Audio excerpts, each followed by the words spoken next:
Welcome back, Phil 301. Dr. K here. In our last video, we discussed Anselm's account of God's temporal omnipresence. In this video, we're going to look at Anselm's account of God's simplicity. You can find this in the Proslogion in chapters 18 and 21 to 23.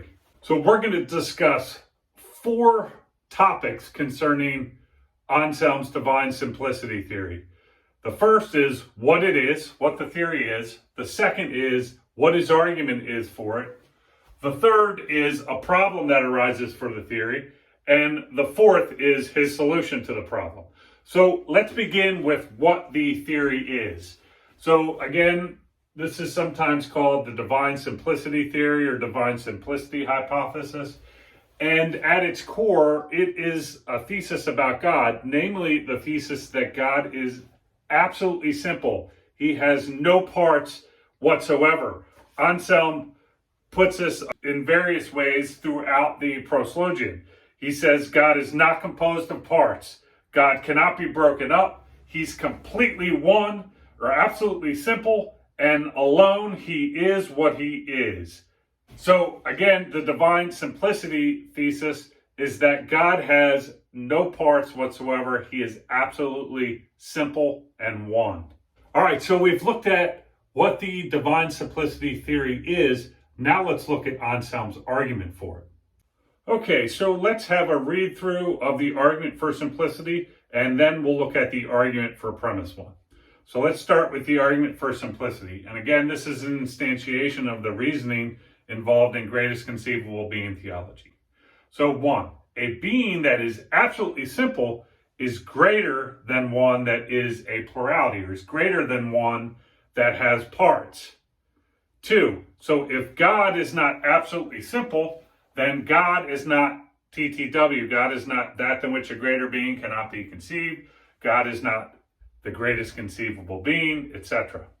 3, but God is that than which a greater being cannot be conceived. He is the greatest conceivable being. That's how we define God. 4, thus God is absolutely simple. That's to say, he has no parts whatsoever in any sense. So when we were thinking about how Anselm would argue for God's spatial omnipresence and his temporal omnipresence, the way we thought about it was look at the different ways it's possible to be present in space or to be present in time, and which is the greatest and a most badass way of being present in space or time. And it seems kind of intuitive that to be wholly present everywhere in space at once is greater than some type of limited spatial presence. And as well, it seems that to be wholly everywhere in time at once is greater than some kind of limited temporal presence, right? So it was easy to see why Anselm took omnipresence in space and time to be properties of God, because those are the greatest possible ways that something could be in space or in time.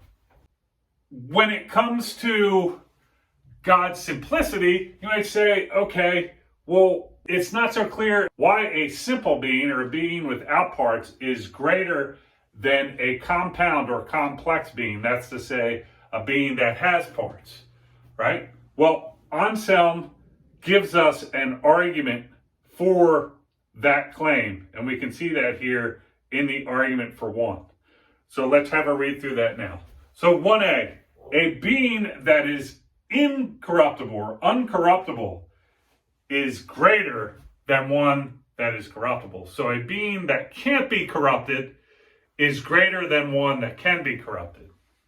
1b, but only something that is absolutely simple, that's to say that has no parts in any sense, is uncorruptible. 1, thus a being that is absolutely simple is greater than one that is a plurality. So the point here is that a being that has no parts is greater than one that has parts, because the being that has no parts is uncorruptible. It's absolutely uncorruptible. You can't break it apart either physically or mentally, whereas the being that has parts, you can break it apart either physically or mentally. All right, so far we've discussed the divine simplicity theory. We've looked at Anselm's argument for it. Now I want to turn to a problem that someone might raise for the view that God is absolutely simple.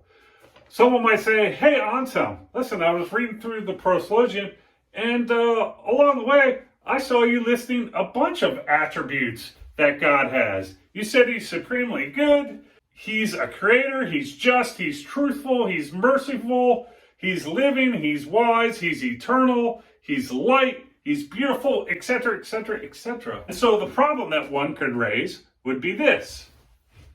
How's God absolutely simple if he has all these attributes, right? Having the attributes seems to make him complex in two ways. The first way is it seems that there's God, some type of substance, right? And then there's the attributes that he has. So God would be complex in that he would have metaphysical parts, and he would be a substance that had various properties. Just abstractly, we could say he would seem to be compound in that sense. On top of that, he would seem to be compound or complex in not only in that he had metaphysical parts, he was a substance and he had various different properties, but also in the sense that he has different properties. So he would not only be complex in the sense that he was a substance kind of property compound, but also he'd be complex in the sense that he had various different attributes, right? So how can we say God is simple if there's God and then there's attributes that he has, and God is the substance plus the attributes together, and there's a bunch of different attributes? In what sense can we say God is simple given these facts about what Anselm seems to say, right? So now what I want to turn to is Anselm's solution to this challenge or problem for his view that God is absolutely simple. Here is Anselm's solution. What he says is, no, the way you've cashed that out or framed the problem is all wrong. There's not God, some kind of substance that has the attributes. God, he wants to say,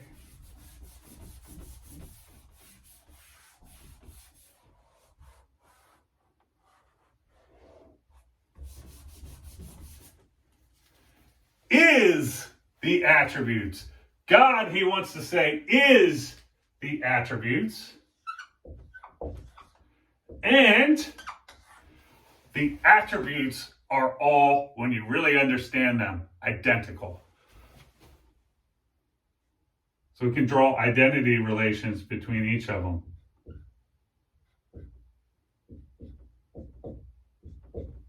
Right?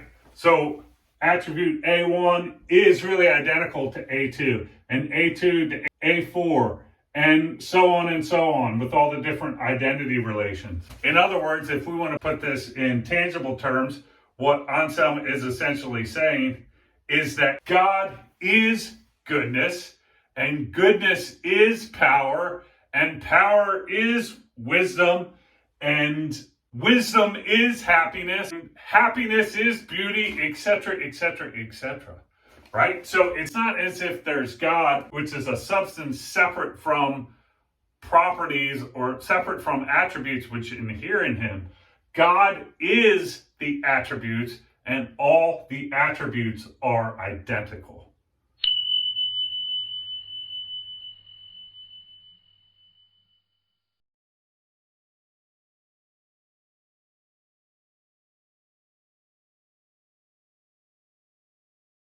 So, geez, I knew I should have played around with the fire out.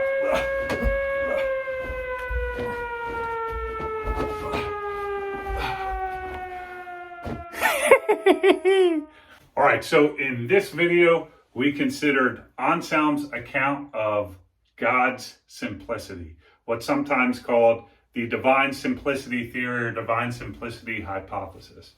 We also covered Anselm's argument for the view. We looked at a problem or challenge to the view, and we considered Anselm's solution or response to the problem. Of course, there is always more to say on this. And if you have thoughts on any of what we discussed in this video, I'd love to see it in the comments below. All right, so let's take stock of what we've talked about in Anselm up to now. We've looked at his arguments for the existence of God, what's sometimes called the ontological argument. We've looked at a famous objection to that argument. We've looked at his theory of God's nature. We've seen, we read through the list of attributes that he ascribes to God throughout the proslogion. And we also went deeper into 3 of those attributes that tend to be lesser discussed than some of the others, namely the attributes of spatial omnipresence, temporal omnipresence, and simplicity. What we're going to turn to now is a set of problems that Anselm considers in the proslogion for his account of God's nature, and we'll also consider his solutions to those problems. So I'll see you in the next video. Dr. K out.